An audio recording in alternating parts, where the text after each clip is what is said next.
Bonjour à tous, j'espère que vous allez bien, je suis ravie de vous retrouver aujourd'hui. Alors cette vidéo s'adresse à vous si vous êtes scorpion, si vous êtes ascendant scorpion, quel que soit votre signe solaire, ou si vous avez votre signe lunaire en scorpion. Alors on va regarder maintenant, voilà, l'énergie, la tendance, la dominante ici, l'énergie dominante pour vous les scorpions. Alors vous avez la grande prêtresse et le 2 d'épée. Alors là ce qu'on voit c'est que le 2 d'épée, c'est la contradiction, c'est l'hésitation. On est entre deux décisions, entre deux choix, entre deux situations. On a l'impression, et je dis bien on a l'impression, parce que je vais vous expliquer pourquoi, ici après, on a l'impression de ne pas réussir à se positionner, de ne pas réussir à choisir, à décider, à trancher, à se positionner, à faire un choix qui peut vous sembler difficile. Mais pourtant, ici, avec la grande prêtresse, je pense que, en fait, au fond de vous, vous savez très bien. Au fond de vous, vous savez très très bien. Vous ressentez les choses. Et il va vraiment être question pour vous de vous reconnecter à votre intuition, de vous reconnecter à votre âme, à la voix de votre cœur, à ce qui se passe au fond de vous, sur un plan émotionnel et surtout au niveau des intentions, au niveau des intuitions. Ça, c'est très important parce que je pense que vous ressentez les choses, mais que vous ne voulez pas... alors, peut-être que ce que vous ressentez ne va pas forcément dans le sens que vous auriez peut-être choisi avec le mental. C'est pour ça que je vous invite à vous reconnecter à votre intuition et à vos ressentis. C'est très important pour que vous puissiez prendre la meilleure décision possible pour vous-même, pour la situation, pour le domaine de vie qui est concerné.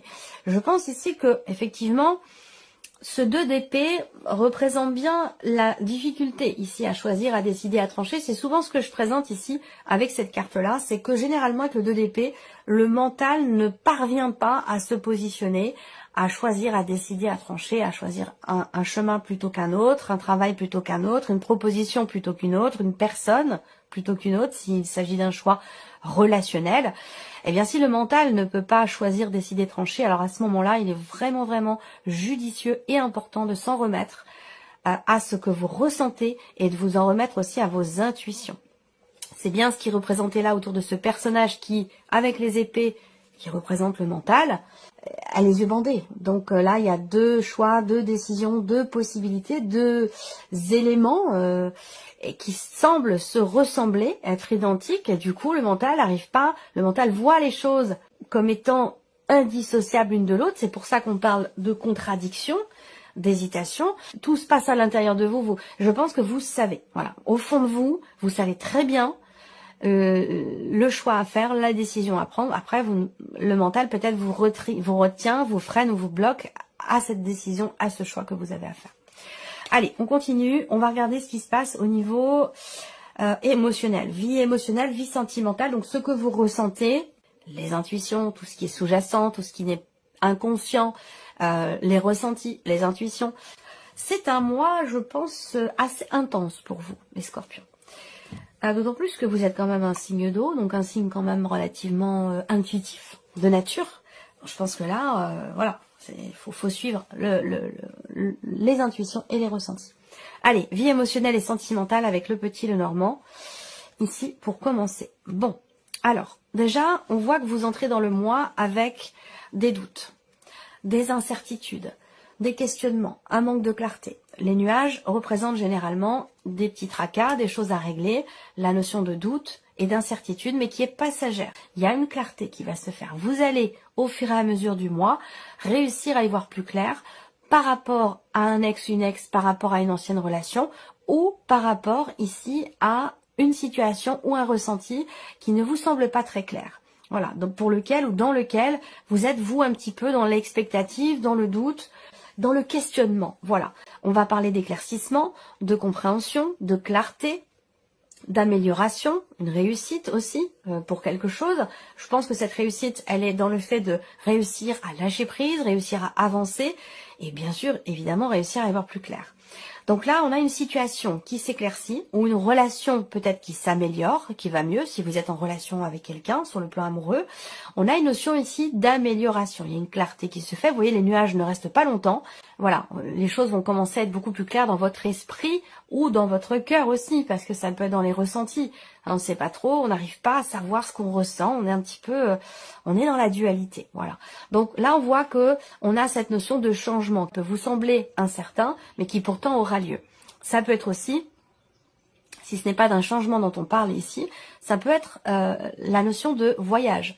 Voilà, un déplacement, un voyage, est-ce qu'il va avoir lieu? Est-ce que ça va arriver? Est-ce que vraiment je vais pouvoir partir le rejoindre? Est-ce que vraiment il va pouvoir venir me rejoindre ou elle va pouvoir venir me rejoindre? Ça peut être en rapport à un déplacement aussi, un voyage, un aller-retour, un rapprochement physique s'il y a une distance géographique entre vous.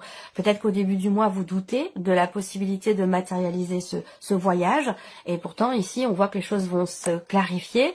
Vous allez d'ailleurs peut-être recevoir des nouvelles de la personne de votre cœur, des nouvelles de la situation qui semble vous être incertaine ou semble vous inquiéter ici. Et on a ici une notion de mouvement qui arrive derrière. Donc pour moi, le voyage aura bien lieu, le déplacement aura bien lieu, ou s'il ne s'agit pas de voyage de déplacement, eh bien on a ici un changement qui au début du mois vous semble incertain, un changement ou un mouvement dans votre vie sentimentale ou émotionnelle qui pourtant aura lieu parce qu'on a une notion d'éclaircissement. Alors on va regarder avec le tarot le 10 d'épée. Donc le 10 d'épée, on voit que effectivement il y a eu beaucoup de rumination, beaucoup de cogitation. Il y a eu aussi, je dis bien il y a eu parce qu'on est sur un 10, hein, donc on est avec les épées sur la fin de quelque chose, la fin d'un cycle, la fin en tout cas d'une situation. Ça peut être des doutes aussi, hein, des doutes, de l'incertitude qui est difficile à vivre.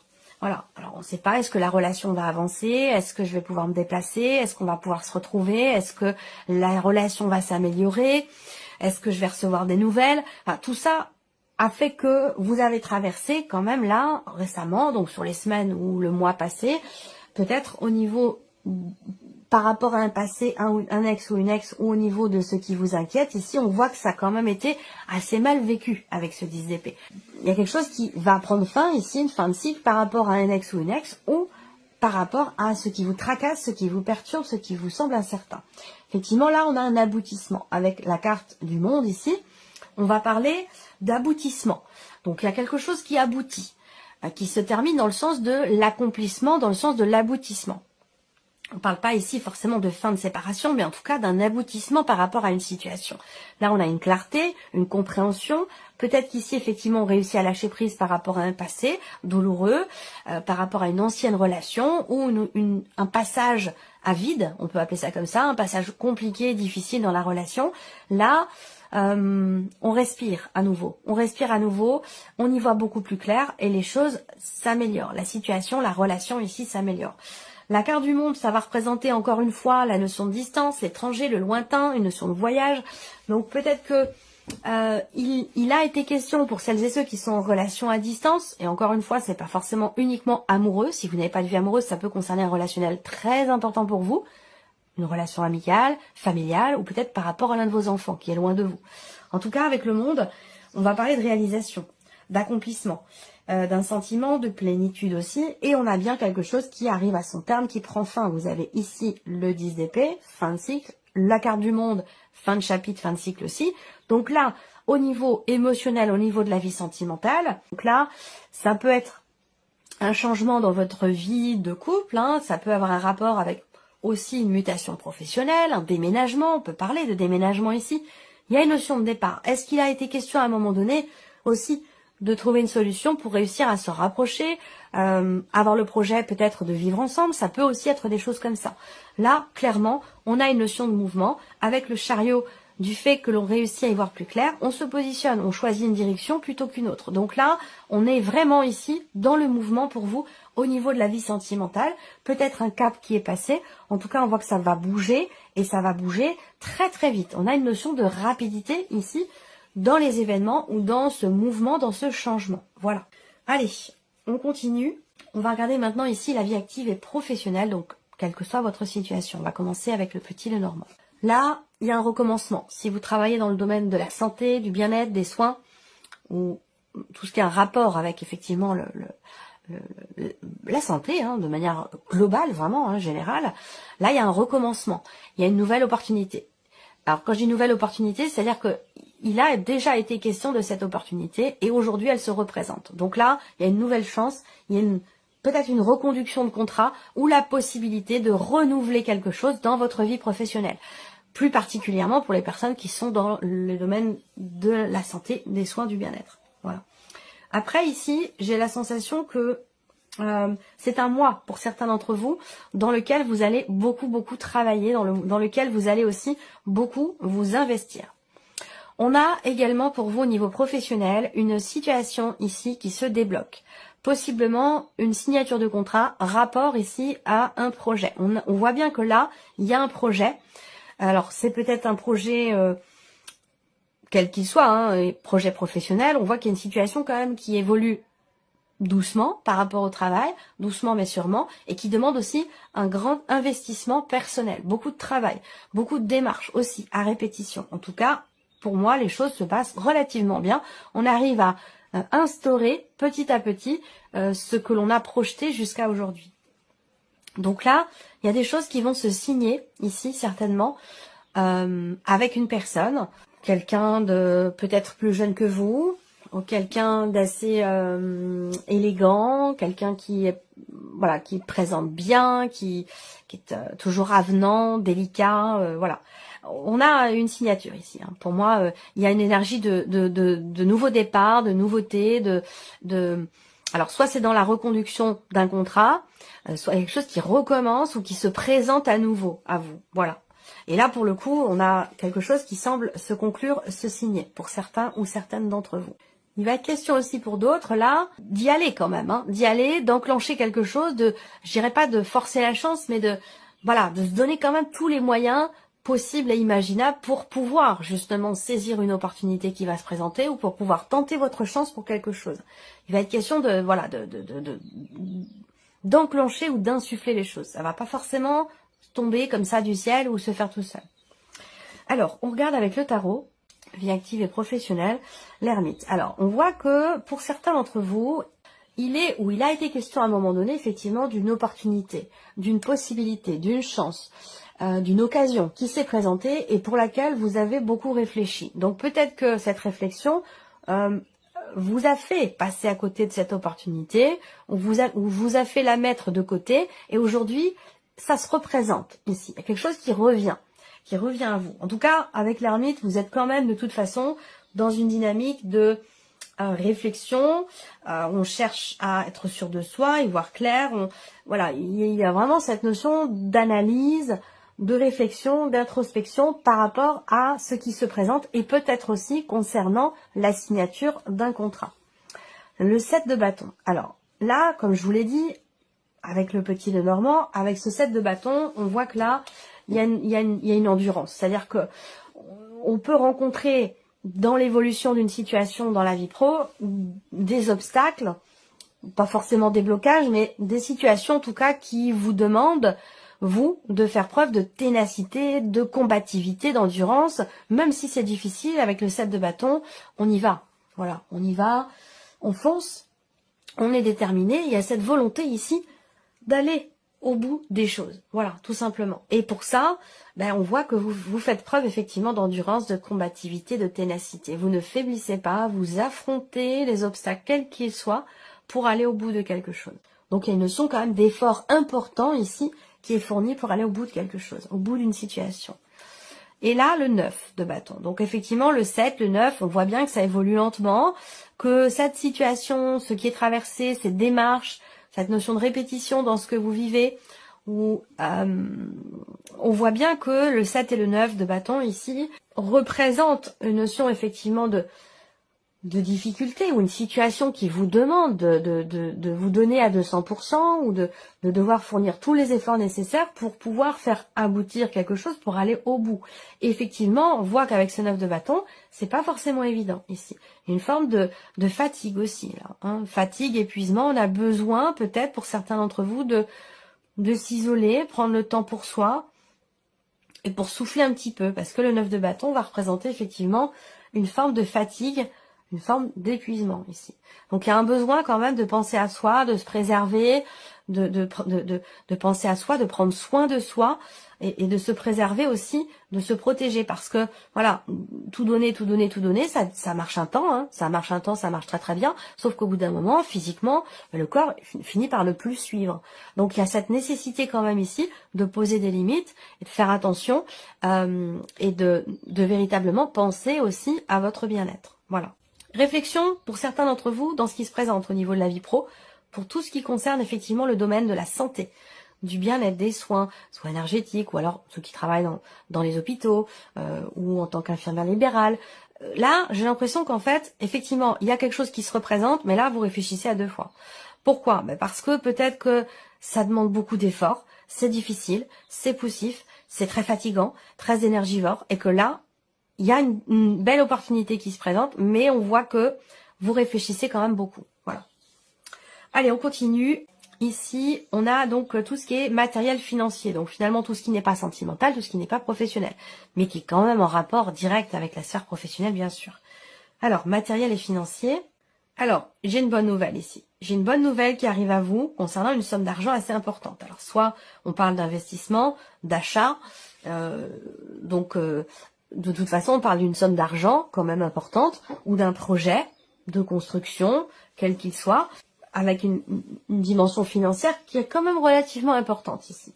Là, on a ici une notion de joie, de bonnes nouvelles ici, qui arrive à vous, concernant une situation qui vous tracasse. Et là, on voit qu'avec le 8 de pique, si je regarde les symboles de cartomancie, on voit que vous êtes soucieuse, tracassée, préoccupée par une problématique que vous rencontrez concernant une somme d'argent, concernant la banque, concernant un prêt bancaire. Là, pour moi, il y a de bonnes nouvelles qui vont arriver. Alors, ces bonnes nouvelles, je pense qu'elles vont se situer aux alentours de la Lune. Alors, je ne sais pas si la nouvelle ou la pleine, mais en tout cas, dans ces eaux-là, il y a une bonne nouvelle qui va arriver. Alors, pour certains d'entre vous aussi, là, il y a une dépense relativement importante qui peut avoir un rapport avec une date anniversaire pour quelqu'un qui est proche de vous, ou là, je sais pas, c'est un rapport avec un événement qui est fêté, où il s'agit de rassembler des personnes. Voilà, je pense qu'il y a effectivement une dépense qui va dans ce sens, pour certains ou certaines d'entre vous. On regarde avec le tarot. Le 9 de denier, c'est plutôt pas mal dans l'aspect matériel et financier. Le 9 de denier, c'est-à-dire que là, il y a un sentiment quelque part de sécurité. Il y a une stabilité sur le plan financier. Mais en tout cas, avec cette énergie-là, il y a quelque chose qui est réussi, où il y a une notion de sécurité ici, matérielle ou financière. Donc là, on voit qu'au niveau des finances, il y a également ici une notion d'effort quelque part, d'effort mutuel. Donc ça peut être au niveau du foyer, de la famille, par rapport à des enfants ici, des dépenses familiales pour un enfant, pour une jeune fille, pour un anniversaire. Il y a ici cette idée que tout le monde ici, tout le monde ce mois-ci fait des efforts. Peut-être parce qu'il y a une dépense importante qui est prévue pour la famille ou pour une personne de la famille. Et du coup, tout le monde s'unit pour faire des efforts au niveau pour garder en fait ici cette sécurité matérielle ou financière. Alors, le 2 de bâton ici, une énergie où on évalue. On évalue la situation, on évalue aussi, il y a une forme de réflexion. En fait, l'impression que j'ai là, c'est que par rapport aux finances, il va être question quand même ici avec le 2 de bâton de faire un choix, de prendre une décision qui n'est pas forcément évidente ici parce qu'on voit que vous êtes tracassé par rapport à un après, par rapport à quelque chose de nouveau. Et concernant ici le fait que il y a beaucoup d'hésitation concernant un positionnement, un choix, une décision que vous avez à prendre et que vous prendrez de toute façon ici. Ça peut avoir un rapport effectivement avec un enfant, un projet que vous avez, parce qu'on a quand même la lune qui représente la notion de création, de créativité, donc il y a quelque chose comme ça que vous projetez peut-être, qui nécessite un investissement, et vous réfléchissez ici, où vous faites des efforts avec d'autres personnes qui font certainement partie de la famille ou du foyer, pour garder ici une sécurité. Je pense que quelque part là, on fait preuve de sagesse quelque part, on suit ses intuitions, et à bon escient, puisque là on voit qu'il y a peut-être ici une réflexion qui est très constructive, qui est très positive quant à une situation matérielle et financière où on prend les choix, les décisions qui s'imposent, qui sont nécessaires pour ne plus être tracassé, inquiet ou inquiète par rapport à une situation matérielle ou financière. Voilà. Allez, on termine avec ici la surprise et l'inattendu. Alors, première chose, surprise inattendue. On me parle ici, déjà, première chose, d'une nouvelle. Donc, vous allez recevoir des nouvelles de quelqu'un. Vous allez recevoir aussi des nouvelles d'un contrat, d'une signature de contrat ou des nouvelles au sujet. Là, ça peut être des nouvelles de l'administration, que vous attendez d'ailleurs. Hein, ici, on parle d'une décision qui arrive, décision officielle, administrative, juridique. Tout ce qui concerne voilà le côté légal, étatique. Nouvelles d'une personne assermentée, ça peut être aussi des nouvelles de votre banquier, banquière, nouvelles d'un avocat, d'un notaire. En tout cas, vous allez recevoir visiblement des nouvelles. Et ça concerne une notion financière. Donc, il peut y avoir ici une rentrée d'argent par le biais de la banque, par le biais de votre banquier, par le biais de... si c'est dans le cas d'une succession, d'un héritage, avec la carte d'Ulysse, on va parler d'un avocat, on va parler d'un notaire, d'une personne en tout cas assermentée. Voilà. Il y a certainement ici une rentrée d'argent qui devrait avoir lieu. Il peut s'agir aussi de nouvelles qui arrivent d'une personne de qui vous attendez quelque chose. Une possible réconciliation avec quelqu'un. Voilà. C'est tout à fait possible. Allez, on regarde ici avec le tarot. Surprise inattendue. Donc la surprise inattendue, c'est quelque chose qui va être décidé, qui va vous permettre d'y voir beaucoup plus clair. Parce que le 7 de coupe va représenter justement la confusion, le manque de clarté et aussi, quelque part, à un moment donné, quelque chose ou quelqu'un qui vous a déçu. Donc là, avec la faux, on voit que quelque chose, à un moment donné, est acté et décidé. 6 de denier, effectivement, rentrée d'argent, là, il y a quelque chose qui vous est dû, qui va vous être rendu ici. Donc, on va parler effectivement d'une rentrée d'argent. Si on parle d'un relationnel ici, il y a cette notion d'attente, d'espoir, d'espérance, de pouvoir partager à nouveau quelque chose avec quelqu'un avec qui vous vous êtes peut-être disputé. En tout cas, il y a eu une rupture. Quelqu'un vous a déçu, ou vous avez déçu quelqu'un, et la relation, à un moment donné, a été coupée. Peut-être simplement en termes de communication. C'est pas forcément une rupture ou une rupture sentimentale, mais en tout cas, quelque chose a été décidé, coupé, arrêté, par le fait qu'il y ait eu une déception, une désillusion. Et là, il y a un espoir de pouvoir partager à nouveau, peut-être, avec cette personne. Et le cavalier de bâton qui arrive en dernier. Vous voyez, j'ouvre le tirage avec le cavalier de bâton et je le ferme avec le cavalier de bâton. Donc ça peut être aussi, par rapport, si c'est un relationnel ici, pour lequel il pourrait y avoir effectivement une réconciliation, ça peut être avec une personne qui est d'un signe de feu. Sagittaire, Lion ou Bélier. C'est tout à fait possible. Là, ça peut être aussi des nouvelles qui arrivent de l'étranger, donc rapport à l'étranger. Est-ce que ça concerne... Bon, il y a tellement de cas de figure possibles, je ne vais pas essayer de vous faire une liste, ça serait trop compliqué. Mais il y a des nouvelles qui arrivent de l'étranger. Donc soit c'est notaire, avocat, la banque, un compte à l'étranger. Voilà, il y a des nouvelles qui arrivent de l'étranger et quelque chose qui vous revient. Voilà. Sinon, si c'est relationnel, ça peut être une personne qui est loin de vous, dans une autre région, dans un autre pays. Voilà pour vous, amis Scorpions. J'espère que cette vidéo vous a plu, que ce tirage résonne en vous. En tout cas, je vous remercie beaucoup de votre écoute. Merci de votre présence, merci pour votre fidélité, pour beaucoup d'entre vous. Et puis, bien sûr, on se retrouve très bientôt pour les prochaines vidéos.